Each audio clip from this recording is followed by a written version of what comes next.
প্রিয় সাংবাদিক ভাই বোনেরা, Dhaka metropolitan police DMP media সেন্টারে আপনাদের স্বাগত জানাচ্ছি। আমি ডিসি মিডিয়া মোহাম্মদ তালেবুর রহমান। আজকে আমাদের গত 24 ঘন্টায় কিছু গুরুত্বপূর্ণ বিষয় নিয়ে আপনাদেরকে ব্রিফ করার জন্য আমি আপনাদের সামনে উপস্থিত হয়েছি।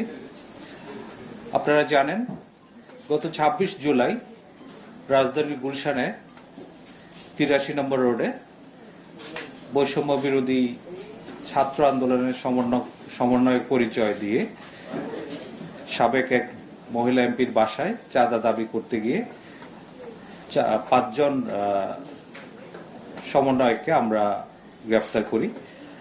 এই ঘটনার যে তদন্ত সেটা বর্তমানে অব্যাহত রয়েছে। ইতিমধ্যে গ্রেফতারকৃত যে 5 জন ছিল তার মধ্যে 4 জন 5 দিনের রিমান্ডে রয়েছে। এই ঘটনার সূত্রপাত গত 17 জুলাই সকাল আনুমানিক 10 ঘটিকার সময় জানে আলম তপু এবং রিয়াদ নামে 2 জন ওই বাসায় প্রথম যায় এবং তারা 50 লক্ষ টাকা চাঁদা দাবি করে এবং সেদিনই তারা ওখান থেকে 10 লাখ টাকা নগদ দিয়ে আসে বলে আমাদের কাছে প্রাথমিক তদন্তে পাওয়া গেছে। পরবর্তীতে 19 জুলাই রাত 10:30টায় তারা বাকি টাকা 40 লাখ টাকা দেওয়ার জন্য চাপ সৃষ্টি করে এবং আবার ওই ঘটনাস্থলে যায়।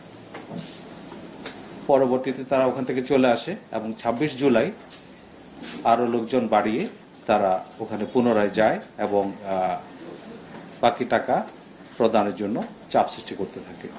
এক পর্যায়ে বাসায় উপস্থিত জনাব সিদ্দিক জাফর নামের ব্যক্তি, উনি পুলিশকে সংবাদ দিলে পুলিশ ঘটনাস্থলে যায় এবং ঘটনাস্থল থেকে 5 জনকে হাতে নাতে গ্রেফতার করে এবং একজন পালিয়ে যায়। তদন্তে প্রাপ্ত তথ্য অনুযায়ী পলাতক ব্যক্তির নাম জানে আলম ওরফে তপু, যে কিনা নিজেকে বৈষম্য বিরোধী ছাত্র আন্দোলনের সমন্বয়ক হিসেবে পরিচয় প্রদান করে। এই ঘটনায় বিস্তারিত তদন্ত অব্যাহত রাখে এবং তার প্রেক্ষিতে থানা পুলিশের পাশাপাশি ঢাকা মহানগর গোয়েন্দা পুলিশ ঘটনায় জড়িতদের আইনের আওতায় নিয়ে আসতে কাজ করে এবং তারই প্রেক্ষিতে আজ সকালে রাজধানীর গোপীবাগ হতে জানে আলম ওরফে তপুকে গ্রেফতার করা হয়। এই নিয়ে এই মামলায় এ পর্যন্ত মোট 6 জনকে গ্রেফতার করা হলো। আপনারা জানেন, গ্রেফতারকৃত রিয়াদের বাবুবাজার বাসা থেকে 2,25,00,000 টাকার 4টি চেক উদ্ধার করা হয় এবং গত পরশুদিন তার বাড্ডার আরেকটি বাসা থেকে নগদ 2,98,000 টাকা উদ্ধার করা হয়। এই ঘটনায় আর যারা জড়িত তাদেরকে আইনের আওতায় নিয়ে আসা এবং ঘটনার মূল রহস্য উদ্ঘাটনে আমাদের তদন্ত কাজ অব্যাহত রয়েছে। প্রিয় সাংবাদিকবৃন্দ, আপনারা জানেন, সাম্প্রতিক সময়ে রাজধানীর আইন শৃঙ্খলা পরিস্থিতি বিনষ্ট করার জন্য কিছু লোক বিভিন্নভাবে অপচেষ্টা অব্যাহত রেখেছে। তারই প্রেক্ষিতে আমরা আমাদের যে গোয়েন্দা নজরদারি সেটা অব্যাহত রেখেছি এবং আমাদের যে প্রিভেন্টিভ কাজ সেগুলো অব্যাহত রেখেছি। এরই ধারাবাহিকতায় গত 24 ঘন্টায় রাজধানীর বিভিন্ন স্থান থেকে কার্যক্রম নিষিদ্ধ আওয়ামী লীগ এবং তার অঙ্গ সংগঠনের 8 জন নেতাকর্মীকে গ্রেফতার করা হয়। গ্রেফতারকৃতরা হলো ঢাকা মহানগর দক্ষিণের স্বেচ্ছাসেবক লীগের 31 নম্বর ওয়ার্ডের সাধারণ সম্পাদক এস.এম. জালাল, ঢাকা দক্ষিণ 33 নম্বর ওয়ার্ডের 2 নম্বর ইউনিট আওয়ামী লীগের সাধারণ সম্পাদক মোহাম্মদ শিবলু, কুমিল্লা জেলা আওয়ামী লীগের 13 নম্বর কার্যনির্বাহী সদস্য আফজালুন্নেসা হাসান বাসেত, কিশোরগঞ্জের কুলিয়ারচর উপজেলা আওয়ামী লীগের যুগ্ম সাধারণ সম্পাদক মোহাম্মদ জসিমউদ্দিন ওরফে লিটন, নিষিদ্ধ ঘোষিত ছাত্রলীগের ঢাকা বিশ্ববিদ্যালয় শাখার জসিমউদ্দিন হলের যুগ্ম সাধারণ সম্পাদক আশিকুর রহমান, ঢাকা মহানগর উত্তর আওয়ামী লীগের সহসভাপতি ও বাংলাদেশ আওয়ামী যুবলীগের সাবেক প্রেসিডিয়াম সদস্য মাহবুবুর রহমান হিরণ, আওয়ামী লীগের সাবেক 65 নম্বর ওয়ার্ড কাউন্সিলর শামসুদ্দিন ভুইয়া এবং কার্যক্রম নিষিদ্ধ ঘোষিত আওয়ামী লীগের অঙ্গ সংগঠন গাজীপুর মহানগর মুক্তিযোদ্ধা প্রজন্ম লীগের সভাপতি মোহাম্মদ মিজানুর রহমান।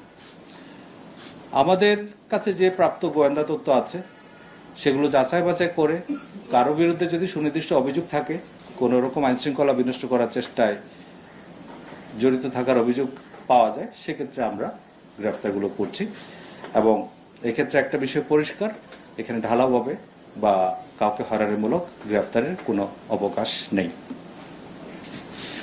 প্রিয় সাংবাদিকবৃন্দ, জননিরাপত্তা বিধান এবং আইন শৃঙ্খলা রক্ষায় ঢাকা মহানগর পুলিশ দিনরাত কঠোর পরিশ্রম করে যাচ্ছে।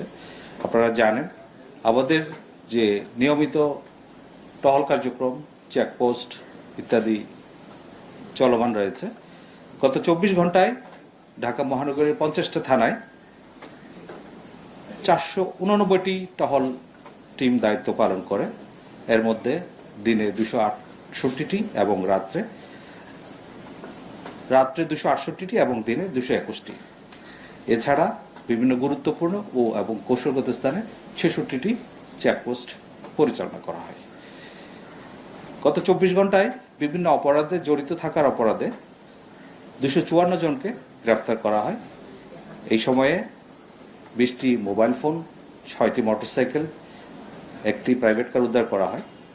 এছাড়া বিভিন্ন প্রকার মাদক, 62 পিস ইয়াবা, 12 কেজি 511 গ্রাম গাঁজা এবং 25 গ্রাম হেরোইন উদ্ধার করা হয়।